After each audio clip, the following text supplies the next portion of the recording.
Next up, we have crashing wings. Crashing wings is for a bear hug from the rear with your arms free. So we're going to just run through real quickly. He's going to grab, I'm going to step up.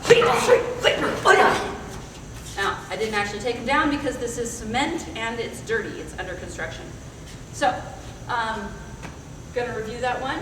There's a couple of different ways of doing the initial move. For the ideal phase, when the person comes and grabs, we're going to step out. Now, if you're a man, you come straight through this way. Women tend to do it more this way. The reason for that simply is boobs. And I don't mean, yes, that's right, I said boobs. And I don't mean the people that we're working with. I mean that technically I just can't do this way. I'm just going to hit myself. So what's important though when dropping in is that you hit on the nerves on the top of the radial nerves on here. You hit and drive back. You want to spread their hands a little out of the way. Pinning with your right hand if you're going to be stepping out in this direction. Oh, also important. Please step out with your right foot into a good horse stance, pulling your opponent off balance. Do not split your stance on this one. If someone's lifting you up and you're trying to go, well, it's going to be great, but if you get all your feet back on the ground, but you're not going to be able to step around your opponent and do the rest of the technique because you're square with them. The idea is you want to get off-centered so you can get around them. So stepping out, dropping, separating his hands a little bit. I want to continue to pin his arm with my elbow. Then I'm going to step behind, nice and tight, behind. I'm going to shoot straight back into a reverse bow. The reason I'm going to do this, some people step around right behind into a horse. That is doable, but you have to have very strong stances to do it and be very certain of yourself. It's really easy to get caught up in your opponent's leg that's sitting there. By stepping around, and I know my foot's on the other side of his because I stepped out into a horse. If I bring my foot up close, I know I'm going to be able to get around his leg.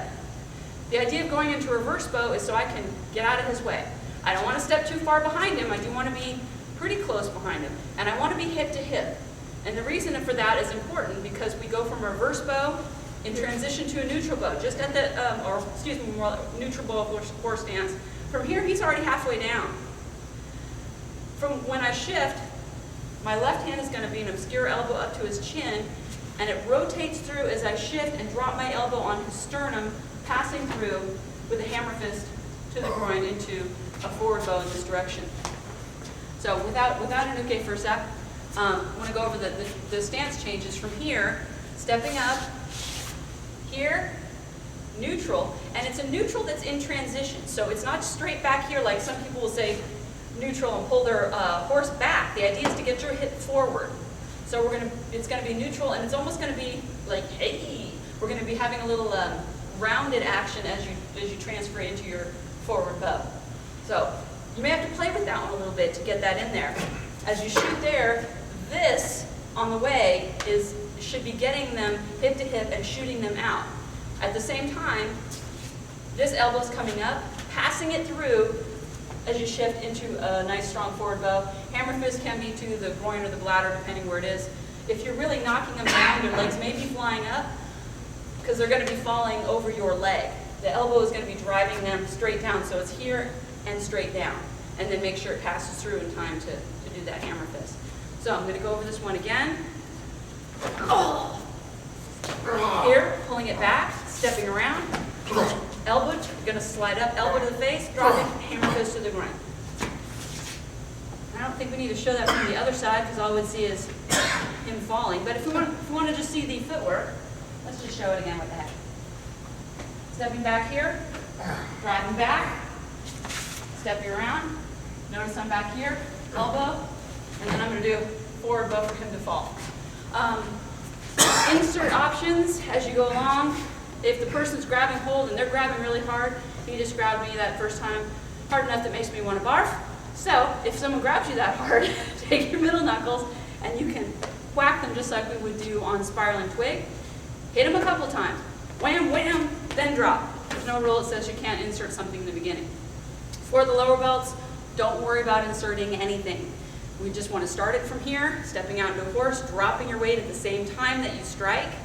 Important, working on same kind of motion, stepping around, The hip-to-hip action is the main thing that is important on this one as far as getting them to fall.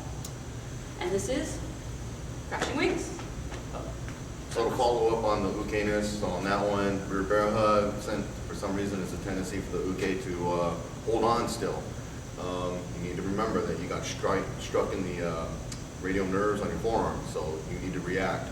That's why if some people do hold on and are tenacious about that, you're going to get a knuckle wrap on top of your hands. So my suggestion is to act like you got hit and release that grip, and that way that person can continue on with their technique.